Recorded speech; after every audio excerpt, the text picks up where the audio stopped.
Our Dead Feb sale is happening right now. It's 20% off everything while supplies last because it's a dead time of year for us and we try to keep everyone in the shop busy, full-time hours. And so to help us do that, we discount the products so you get something for cheap.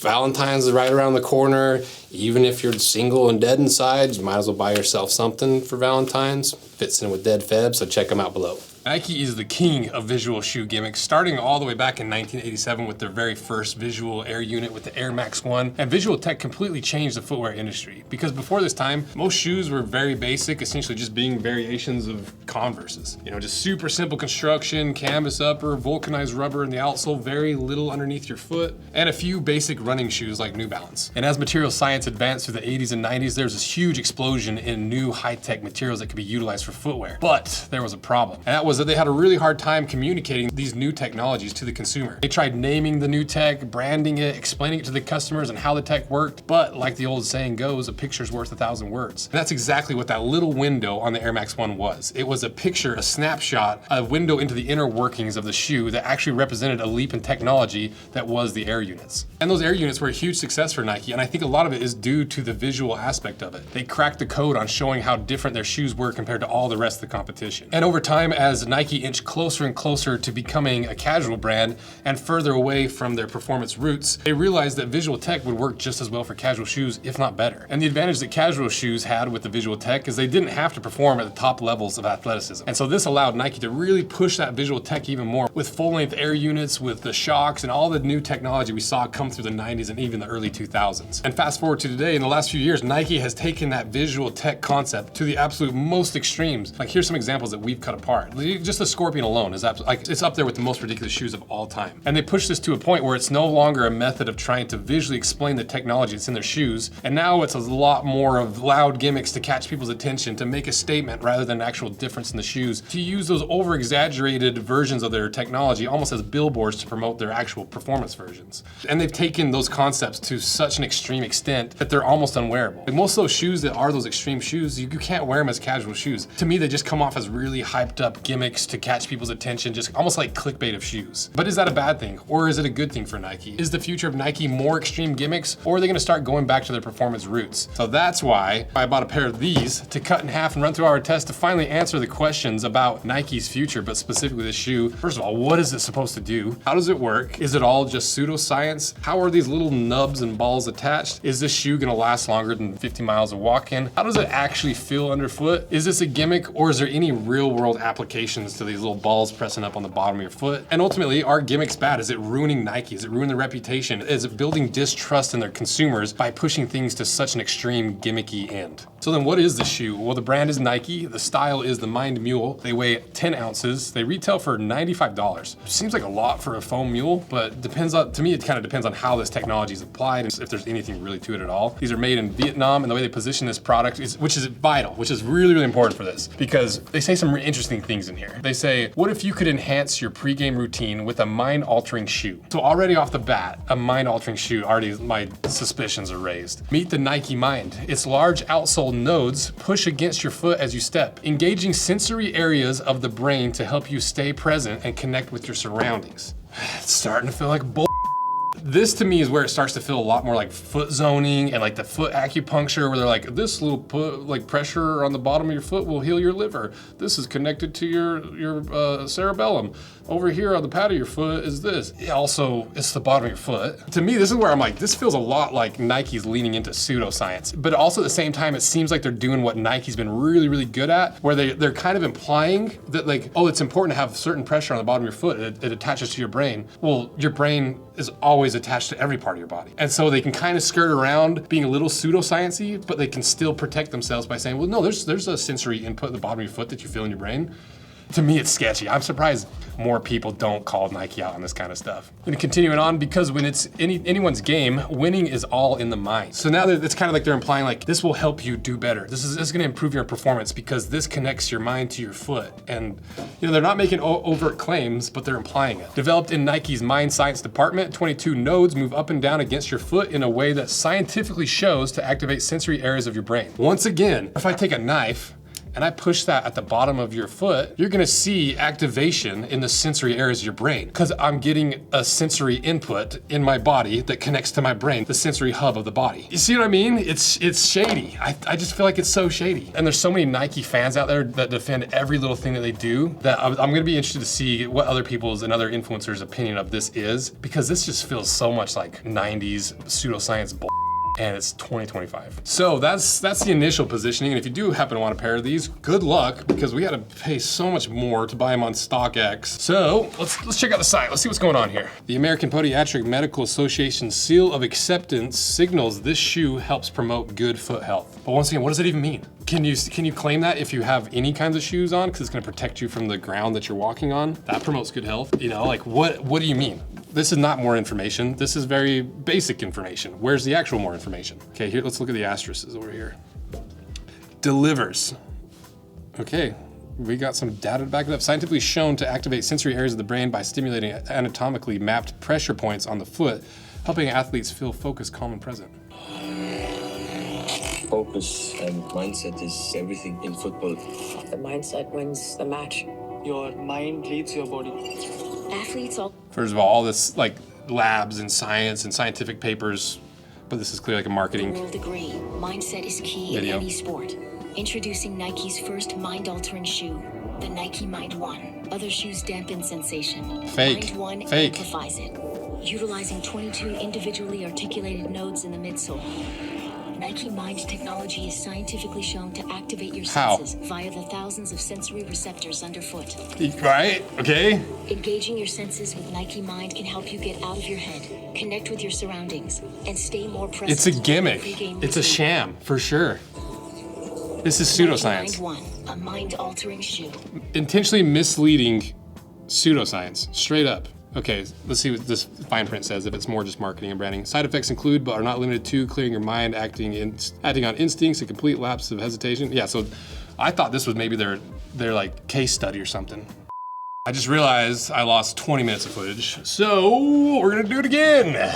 But what I was doing was going through their website, and it's nothing but BS. Surface level science without anything to back it up. There's no claims of any scientific value whatsoever. It's all just saying your brain is connected to your feet. If you feel something on your feet, technically it happens in your brain too. And so we're stimulating that by touching the bottom of your foot. And so you'd think that there'd be some more information somewhere. You know, we look at the actual write-up about it. Same talking points over and over and over. No distinguishing scientific facts, no quoting of anything of any value scientifically. So to me, it really points to they clearly have to stay within the lines of not claiming anything too severe to where somebody's gonna be like, hey, that's for sure pseudoscience. I'm gonna sue you over that. But they still are implying that it's scientific and it's gonna help you improve your game and your focus and this and that, when it's like, so would touching the bottom of your foot do the same thing? So would having a bracelet do the same thing? So if we look all the way through this whole article, nothing but the same talking points over and over and over. If we look at this one, a mind-altering shoe.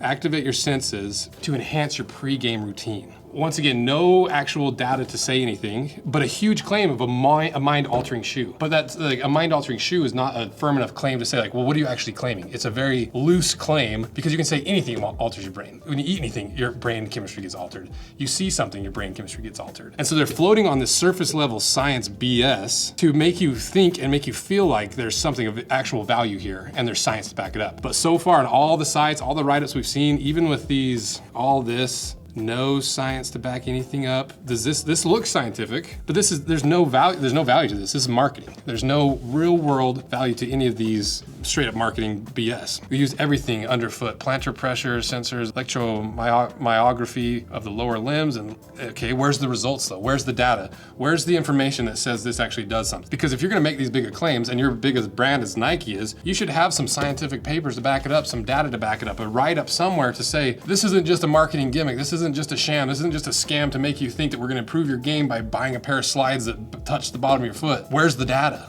There is none that I've seen. Maybe, and that's the point of this, right? Is like Nike should publish that. And if they do have it in their archives and nobody's holding them accountable and saying like, you gotta publish that. You can't be making these crazy claims without any science to back it up. I think the reason you see the exact same talking points over and over and over, whether it's the advertisements, the product listings, the write-up, the tech write-up, the independent write-ups, it's all centering around the same 6 talking points because it's so close to pseudoscience that pseudoscience is illegal. You can't claim things that are untrue. You can't claim benefits and the expected results that have no scientific backing. So in order to skirt around that, Nike's got a big enough legal department that they know exactly what they can and cannot say. And so they toe that line so perfectly, intentionally, to make you think these are actually beneficial to you, that there's gonna actually cause some sort of change in your body or your mindset or whatever it happens to be. And so that's why you don't see any real world claims. That's why you don't see any data, because they could be sued over it. And they toe that line so perfectly that the average consumer, the guys that are just super hyped about every little thing that Nike drops and are easily convinced, have no idea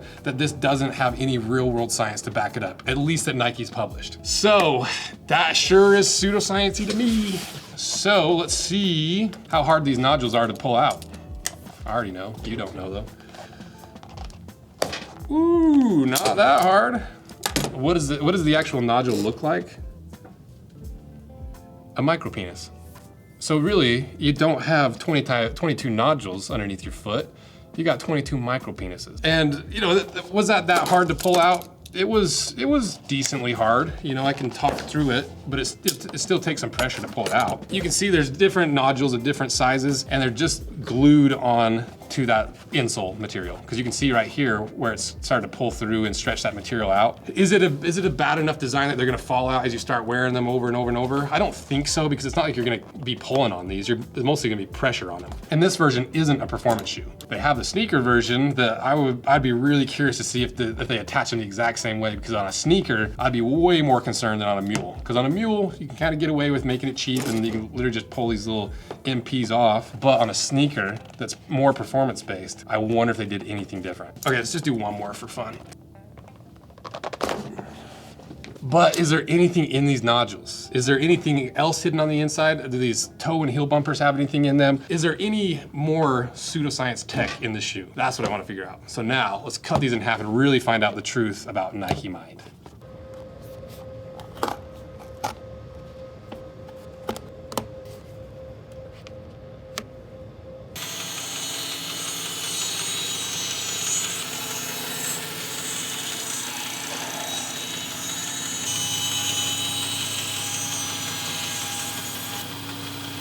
Okay, we got it cut in half, and if you're not subscribed, consider pushing that little subscribe button, because a lot of the other people out there that like footwear and that review footwear do not want to talk poorly and talk bad about Nike, where we do. Because someone's got to hold these brands accountable. Someone's got to tell you the actual truth of what they're doing. Is it science? Is it pseudoscience? Is this actually beneficial to you, or are they just trying to make it look like it's beneficial to you so that you buy the product? So if you want us to keep holding these brands accountable, give us some support wherever you can. Give us a like. Check out our handmade leather goods we make right here in the shop. Any of our collaborations. So now, is it pseudoscience? Is it a scam? Is it intentionally misleading? Well, let's find out.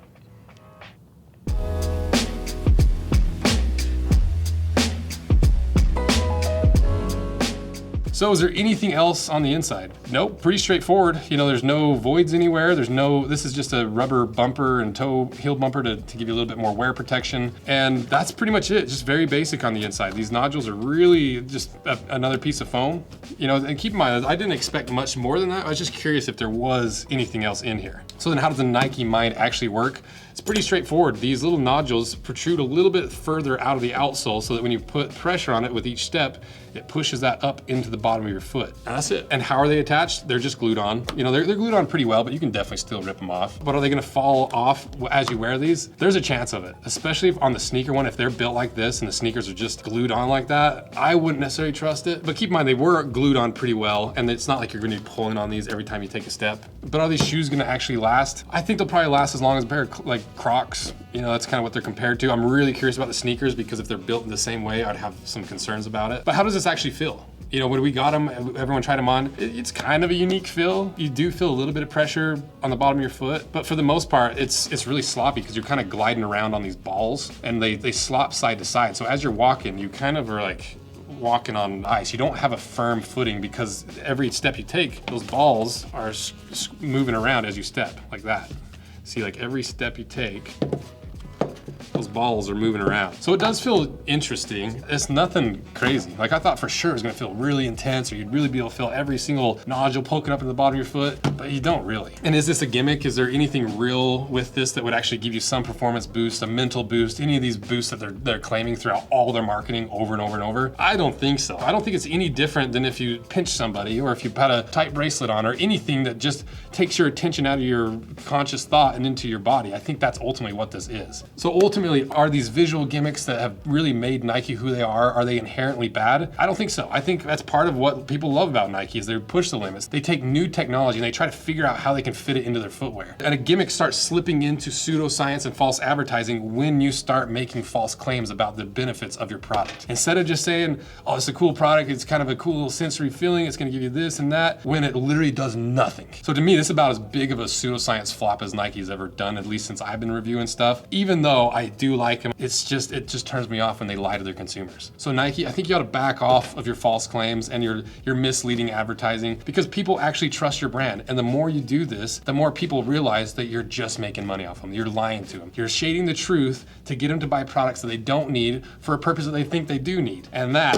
is unethical to me. So pseudoscience scam, I would not buy this. And if you want to see me cut apart the sneaker version to see if it's any different or if it's just as bad as this, but for more money, let me know and support this video. Give it a like, give us a subscribe, because that's how we'll decide if we're going to do that sneaker version. So thank you guys, and let me know, maybe I missed something here. Maybe I'm off, maybe Nike published some scientific data somewhere, but I couldn't find it. So thank you guys for all your support. Let me know what you think, and see ya.